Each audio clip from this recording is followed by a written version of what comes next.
তেলের পিঠা, পাটিসাপটা আর পায়েস রান্না করলাম। আর তেলের পিঠা, পাটিসাপটা পিঠা কিভাবে করলাম চলেন তাহলে মূল ভিডিওতে চলে যাই। পাটিসাপটাগুলো আমি বানিয়ে নিচ্ছি।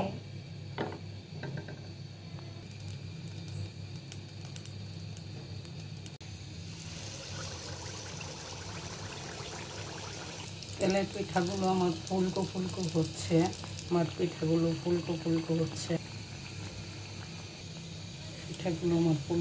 হলো। আমি আজকে চলে আসলাম তেলের পিঠা বানাবো প্লাস পাটিসাপটা পিঠা বানাবো। একটা ব্যাটার দিয়ে আমি দুইটা পিঠা বানাবো। গুলে নিচ্ছি আমি এক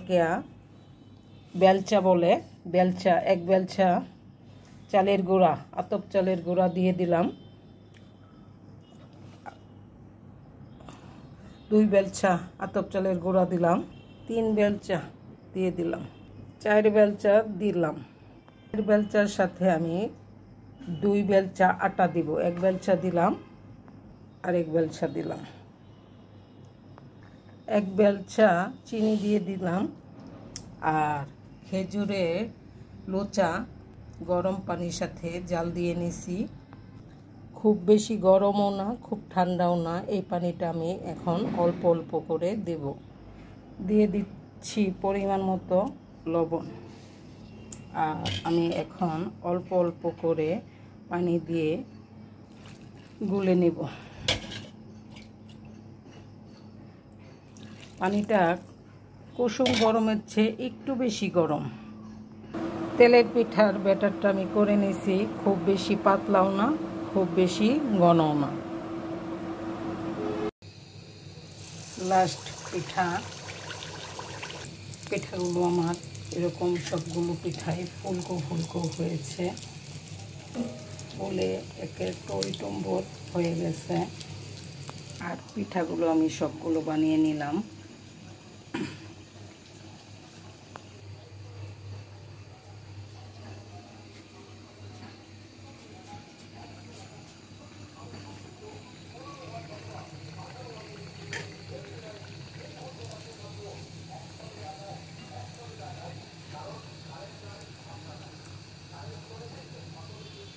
আমি এক চুলাতে পাটিসাপটার জন্য দুধের খিরসাটা করে নিলাম।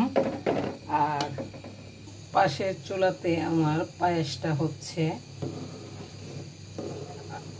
আগে তেলের পিঠাগুলো বানিয়ে নিছি।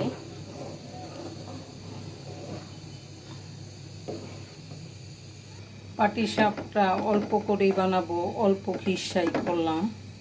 তেলের পিঠা বানিয়ে আমার খুব বেশি রাখি নাই, কেননা আমার খিরসাটাও অল্প, এইটুকু এতে যতটুকুই পিঠা হয়। লাস্ট পিঠা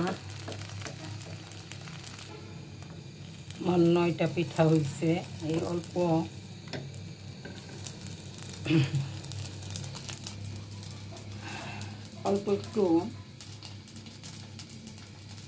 একটু চালের ছিল তেলের পিঠা বানিয়ে। আর লাস্ট পিঠা দিয়ে আমার 9টা পিঠা হলো পাটিসাপটা। হয়ে গেল আমার তেলের পিঠা, পাটিসাপটা পিঠা, তেলের পিঠা আর পায়েসটা আমি এখনো বাড়িনি।